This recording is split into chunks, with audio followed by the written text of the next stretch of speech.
Hello. അപ്പോൾ വിഷുവിൻ്റെ തലേ ദിവസം മലയൊക്കെ കുറച്ച് പൂത്തിരി പടക്കമൊക്കെ കൊണ്ടുവന്നിട്ടുണ്ടായിരുന്നു. പടക്കമല്ല കേട്ടോ, അതിൻ്റെ പേരെന്താ എനിക്കറിയില്ല. സത്യത്തിൽ ഞാൻ ആ പരിസരത്തേക്ക് തന്നെ പോകലിട്ട് എനിക്ക് ഭയങ്കര പേടിയാണ് പടക്കമൊക്കെ പൊട്ടിക്കണത്. കാരണം ഞങ്ങൾ അയൽവാസിൻ്റെ കൈ വിഷുവിന് ഇതേപോലെ പടക്കം പൊട്ടിച്ചതാണ്. എൻ്റെ കൈയിൻ്റെ 5 വിരലിൽ നന്നായിട്ട് പോയിട്ടുണ്ടായിരുന്നു. എനിക്ക് അതിനുശേഷം ഭയങ്കര പേടിയാണ് കേട്ടോ. എന്തായാലും കുട്ടികളുടെ പൂത്തിരിയും കാര്യങ്ങളൊക്കെ കത്തിച്ച് നല്ലോണം എൻജോയ് ചെയ്യുന്നുണ്ട്. പിന്നെ വിഷുവിൻ്റെ അന്ന് രാവിലെ എനിക്ക് ബ്രൈഡൽ വർക്ക് ഉണ്ട് കേട്ടോ. അപ്പോൾ അതിന് വേണ്ടിയിട്ട് ഞാൻ ബ്രഷും കാര്യങ്ങളൊക്കെ വെക്കുന്നത് സെറ്റാക്കി വെക്കാണ്. ഇപ്പോൾ ഒരു മാസമായിട്ട് വർക്കും കാര്യങ്ങളൊന്നും ഇല്ലല്ലോ, നോമ്പായതുകൊണ്ട്. അപ്പോൾ രാവിലെ 6 മണിക്കാണ് ബ്രൈഡിൻ്റെ വീട്ടിലേക്ക് എത്തേണ്ടത്. അപ്പോൾ ഞാനൊക്കെ സെറ്റ് ചെയ്ത് വെക്കുകയാണ്.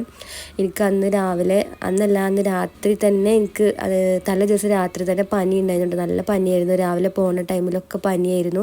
പിന്നെ വർക്കൊക്കെ കഴിഞ്ഞതിന് ശേഷം ഞാനൊരു വൈകുന്നേരം നേരെ ഹോസ്പിറ്റലിലേക്ക് പോയിട്ടോ. കാരണം വേദന കൊണ്ട് പനിയായിട്ട് ഭയങ്കര ശരീരവേദനയായിരുന്നു കേട്ടോ.